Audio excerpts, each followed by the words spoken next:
I'm Angela Nguyen. And I'm Brenna Severson. And this is your Mavericks News Show. This year, our news squad will be bringing you the latest scoop on all our local happenings. We will be airing monthly during morning achievement time. So, sorry about your muffins. So, Angela, how was your Thanksgiving break? I had a lot of food and bonded with my family. I'm really thankful for them. That's great. I wonder what our other Mavericks are grateful for. Let's go to question of the day and see what some of them had to say. Hey there, Mavs. It's that time of year again. If you thought Halloween, you thought wrong. It's Thanksgiving, the time to be grateful. Let's see what some of you Mavs have to say about that. What are you grateful for? I'm grateful for the friends that I have because without them, I wouldn't have support like what I'm doing, like trying to get music done. They support me with my education and just life problems.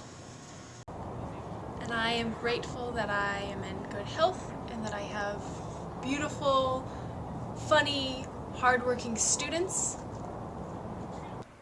Okay, what I'm grateful for is my family for taking care of me and pretty much just life in general. But mostly my girlfriend because she couldn't be more perfect. I guess I'm grateful for having healthy kids, having a good relationship with my kids, having the opportunity to teach here at Meadow High School and coach, and that's pretty much it. I mean, right off the top.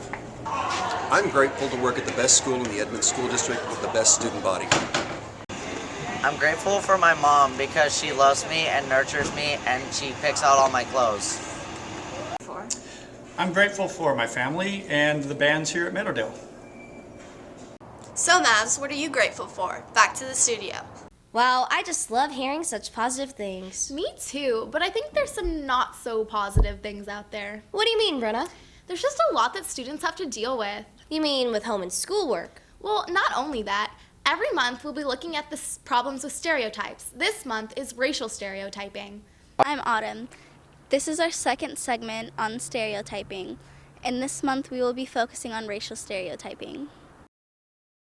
I think stereotypes just something people do when they're not really knowledgeable, not sure of people. They assume the worst. You know, they don't really get to know people, so they just assume, hey, that person's this, let's not talk to him. My view on racial stereotyping is that it's used a lot among friends as jokes sometimes, and sometimes people use it as insults against a lot of people. It's messed up. Shouldn't go on.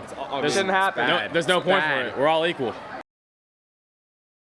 Yes, it does. A lot of TV shows and all kind of newscastings have a big view on racial profiling. I think some of the stuff they say is kind of stretching the truth and makes people think that there really are, you know, every brown person's a terrorist.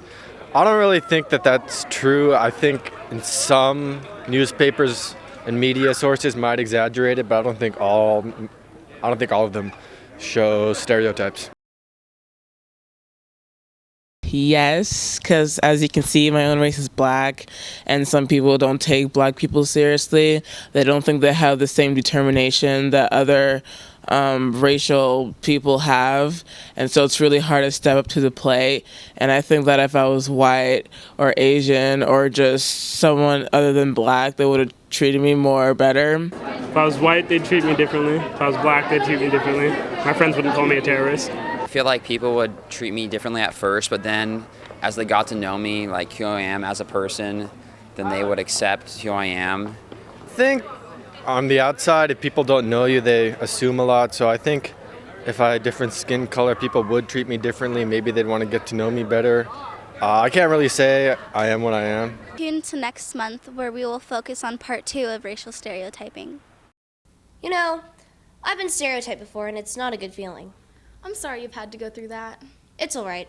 Let's stay bright and keep our focus on the future. Future? Angela, what are you talking about? Did I say future? I meant Futura. Here's this month's local artist. High school bands are nothing new to Meadowdale High School. Just last year, there was Polar Animation and Truth or Dare. But this year, it's all about Futura.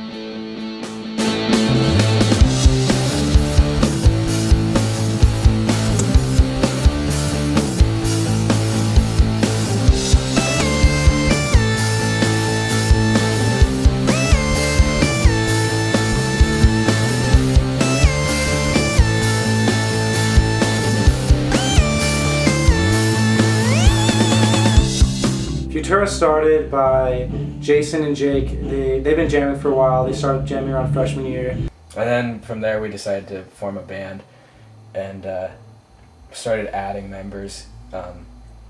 So we started writing our material, just the four of us. And then it wasn't until this year when we added Ori on keys, and then that's when we solidified ourselves as a group.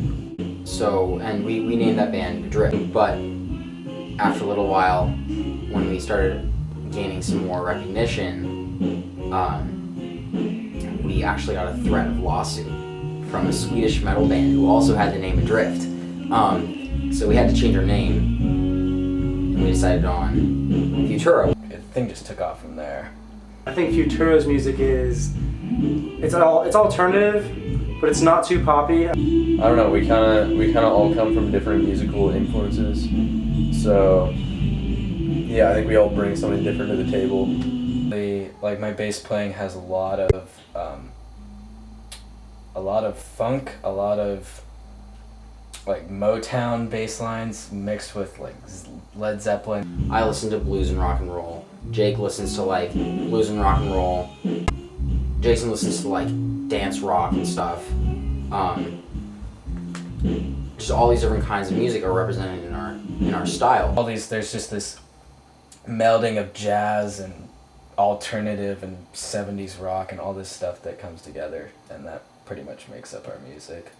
My musical influences as a guitar player have recently sort of been guys like David Gilmour from Pink Floyd and Mark Knopfler from Dire Straits and The Edge from U2, guys who could like play one note and everyone would just be really impressed. I have a jazz background, so I like a lot of jazz singers as well, which I think that's kind of where I get like the flavor of my voice is from my jazz background. But then like rock bands I'm influenced by Young the Giant, Red Hot Chili Peppers, The Strokes, Albert Hammond Jr.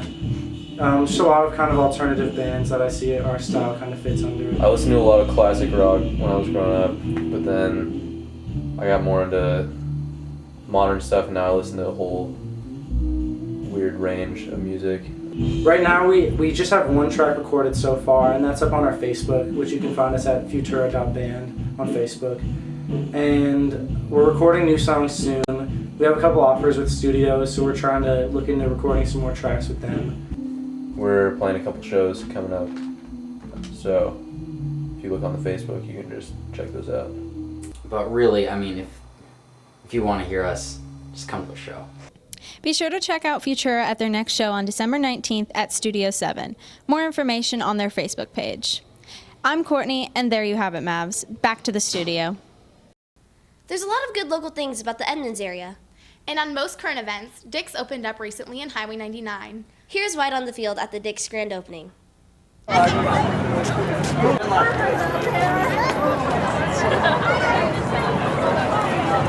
Hi, I'm Wyatt Rude. Today we're here at the grand opening of the new Dick's on 99. When was the first time you ever had a Dick's burger? When I was 14 and I first moved to Seattle. 2 years ago when I just tried it for the first time and I liked it. My mom had it, and whenever she has like anything good, she always wants to like show us it or like bring us to that like restaurant or something. So I had it like I think 2 years ago in the Seattle Dick's Burgers. So I was really excited that this one popped up over here. How long were you in line for? We were in line for 2 hours, about 20 minutes. 27 minutes and 32 seconds. No, like 30 minutes. What did you order? I ordered a chocolate milkshake, fries, and a hamburger. I ordered fries and a chocolate shake. I'm going to get 3 Dick's Deluxe burgers, one for me, one for him, and one for you. I think right now just like fries, or I usually get their like deluxe, I think. I can't really see it right now.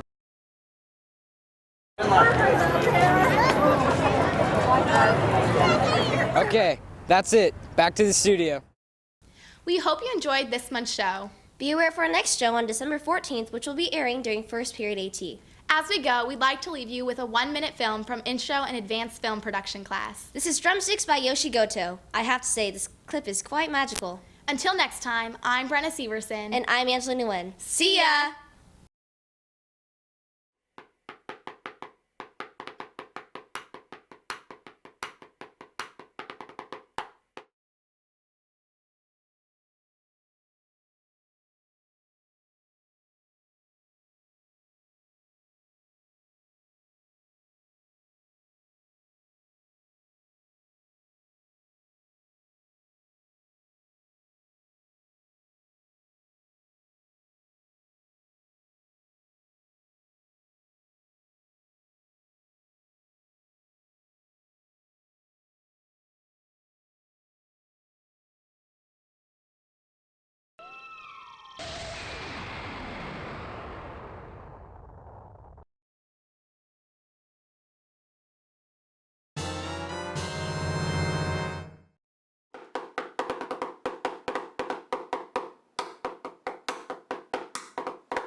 Bye.